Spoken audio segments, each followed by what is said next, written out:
Hello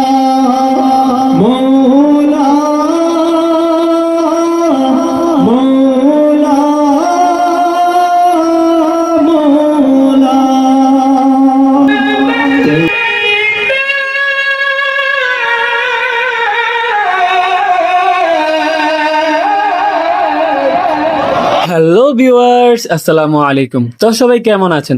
আশা করি সবাই অনেক অনেক ভালো আছেন। তো আপনাদের মাঝে আবার নতুন ভিডিও নিয়ে হাজির হয়ে গেলাম। তো আজকে আমরা যাচ্ছি সিলেট বিভাগীয় আন্তর্জাতিক ক্যারাত সম্মেলন। আর এই ক্যারাত সম্মেলন হতে যাচ্ছে সিলেট ঐতিহাসিক আলিয়া মাঠে। আর এই আলিয়া মাঠটি হলো সিলেটের জন্য জনপ্রিয় এবং সবার পরিচিত একটি মাঠ। আর এই আলিয়া মাঠের মধ্যে ওয়াজ এবং অন্যান্য ইসলামিক অনুষ্ঠান হয়ে থাকে। তো আজকে এই আলিয়া মাঠে আসতেছে দেশ এবং দেশের বাহির থেকে বড় বড় কারিগণ। তো বাংলাদেশ থেকে কারি হিসেবে থাকছেন কারি ইউসুফ আল আজহারি, আর পাকিস্তান থেকে থাকবেন কারি আনোয়ারুল হাসান শাহ বুখারী, আর ইরান থেকে থাকবেন কারি মাহদি গোলাম নেজা, আর ফিলিপাইন থেকে থাকবেন কারি মোহাম্মদ নাজির আসগর। তো এইদিকে আমরা কথা বলতে বলতে চলে আসলাম আলিয়া মাঠের গেটের সামনে। তো ক্যামেরাটা ঘুরাতেই দেখলাম বিশাল লোকের সমাগম, যা দেখে আমার অত্যন্ত ভালো লেগেছে। তো আমরা মাঠের ভিতর ঢুকতেই দেখি মারুফ ভাই একটি হামদে বাড়ি তালা গাইতে লাগলো, যা অত্যন্ত ভালো লেগেছিল। তো আপনারাও শুনুন।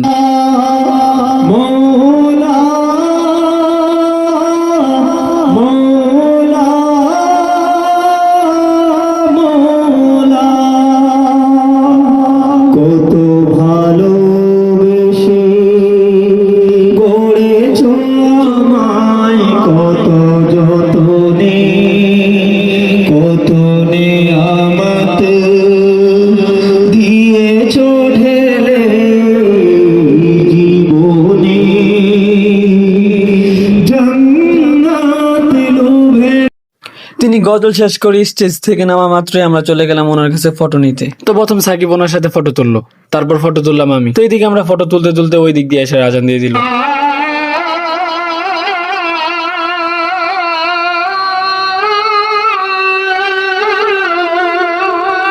এশার নামাজ শেষ করে আমরা সবাই সবার স্থানে বসে গেলাম। তো একটু এইদিকে তাকাতেই দেখলাম একজন পুলিশ নামাজ পড়তেছে, যেটা আমার কাছে খুবই ভালো লাগতেছিল। আর এইদিকে আমরা অপেক্ষা করতেছিলাম কারীরা কখন আসবে। আর এইদিকে অপেক্ষার প্রহর গুনতে না গুনতেই চলে আসলো কারীদের গাড়ি। আর এখানে আছে 4টি দেশের গাড়ি, 1 নাম্বার বাংলাদেশের গাড়ি, 2 নাম্বার পাকিস্তানের গাড়ি, 3 নাম্বার ইরানের গাড়ি, 4 নাম্বার ফিলিপাইনের গাড়ি। তো কারীরা গাড়ি থেকে নেমেই স্টেজের দিকে অগ্রসর হতে শুরু করলো। তো কারীরা স্টেজে ওঠা মাত্রই ক্যারাত সম্মেলনের আয়োজকরা তাদেরকে ফুল দিয়ে বরণ করতে লাগলো। তো এইদিকে কারীদেরকে বরণ করা শেষ করতে না করতেই ক্যারাত সম্মেলনের স্বেচ্ছাসেবকরা একটি সুন্দর গজল নিয়ে চলে এলো। গজলটা খুবই সুন্দর ছিল।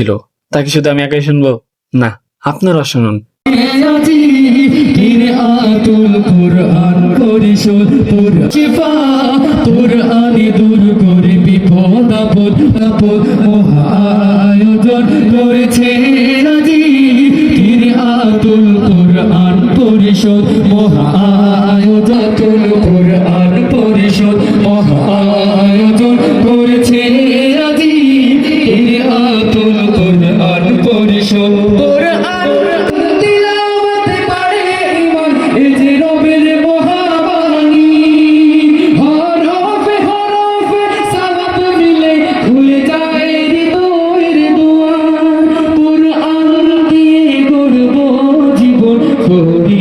তো ক্যামেরাটা ঘুরাতেই দেখি হাজার হাজার লোকের সমাগম। আর এইদিকে সবাই গজলটা মনোযোগ সহকারে শুনতেছিল। তো গজলটা শেষ হওয়ার পরপরই তেলাওয়াত করতে বসে যাবেন ফিলিপাইন থেকে আগত কারি মোহাম্মদ নাজির আসগর, যিনি বিশ্ববিখ্যাত কারীদের মধ্যে থেকে অন্যতম একজন। তো কথা না বাড়িয়ে চলুন ওনার তেলাওয়াত শোনা যাক।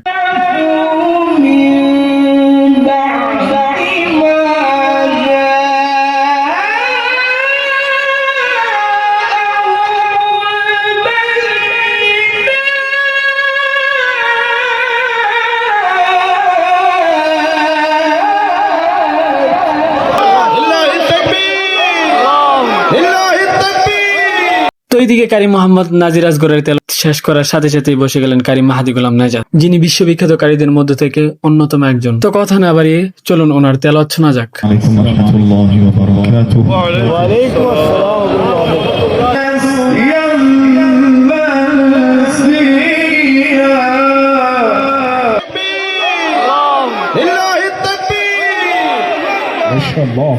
তো অত্যন্ত দুঃখের সাথে বলতে হচ্ছে আমরা আমাদের সময় স্বল্পতার কারণে সম্পূর্ণ অনুষ্ঠানে থাকতে পারিনি, যার জন্য অন্যান্য কারীদের ভিডিও করতে পারি। তো ভিডিও এই পর্যন্তই। আমাদের ভিডিও যদি আপনাদের কাছে একটু হলেও ভালো লেগে থাকে তাহলে লাইক, কমেন্ট এন্ড শেয়ার করে পাশেই থাকবেন। তো দেখা হচ্ছে পরবর্তী ভিডিওতে। ততক্ষণ আল্লাহ তাআলা আপনাদেরকে ভালো রাখুক, সুস্থ রাখুক, এই প্রত্যাশা নিয়ে বিদায় নিচ্ছি। আসসালামু আলাইকুম।